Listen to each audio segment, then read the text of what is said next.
So you might be curious what financial independence, or FIRE, is. FIRE stands for Financial Independence Retire Early. In my mind, there's two parts to this. There's the financial independence part and the retire early part. Now you can have one without the other, you don't have both. I don't mean retirement in the traditional sense, when you're old and you draw a pension from the government. I mean retirement in the sense that you don't have to work anymore. But again, the financial independence part is when your money and investments start making more than you actually need to live. And there's formulas behind this, pretty simple formulas called the 4% rule that I'll go into in the next video. But this could be with investments, stocks, houses, savings. For a lot of us, we're talking about investments and stocks. And again, I'll go into these videos in the future. But for now, I'm just going to explain what financial independence is and why you might want it.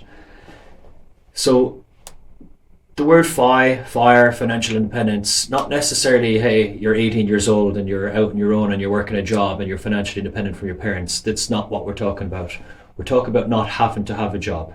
Many people will keep working, many people will work on their hobbies, their projects, they'll start up side hustles, and a lot of people's hobbies will turn into an income. But the beauty of it is not having to. And a lot of people think, would you not be bored? You know, like work is a sense of purpose of life, and keeps your mind and body healthy.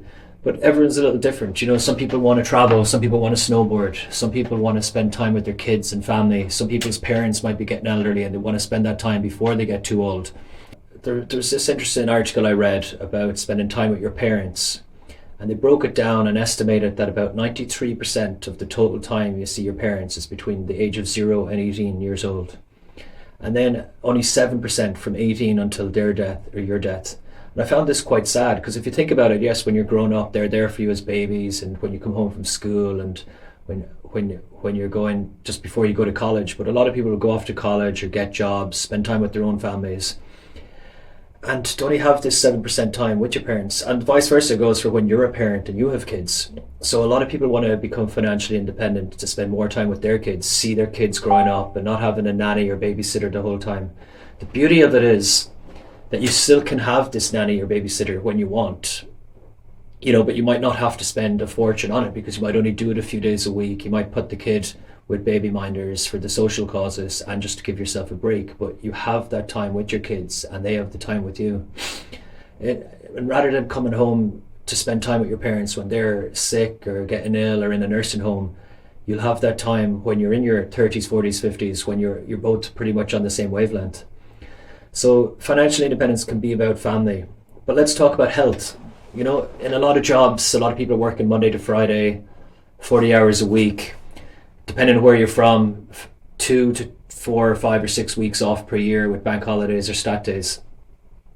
And there might not be enough time for health. You know, you might be eating some takeaway food or not cooking as well as you could. You might not be going to the gym or walking around. Now, obviously some jobs are healthier than others if you're outside and working outdoors. But this gives you more time in your health and more time to extend your overall life. And what brings health? It brings, in certain circumstances, like in the States, by having more health, you're spending less money on healthcare. So this is a bonus for becoming financially independent as well. But it extends your life, makes you happier, makes you more fit. Let's talk about hobbies. So a lot of people have loads of hobbies growing up, whether it's sports or computer games or reading books or learning or wanting to travel. And when you're working full time, this is hard, and it's hard to get that time away a year or two. But by financially independent, you have this flexibility to work on these hobbies. It might be going to matches or playing matches, could be watching the sports, could be reading books and educating yourself. You might want to go back to university and study stuff. And again, hear me out, a lot of countries it's free university, so not everywhere you have to pay for that. What's another aspect of financial independence? Learning to cook, learning to spend time with friends, surfing, snowboarding, traveling, all these sort of hobbies. Now, a lot of people, their hobby ends up becoming an income. Like, for example, Mr. Money Mustache. He was a computer engineer, but he loved carpentry. So he just started helping people with their houses and different woodwork projects, and he made some money out of it.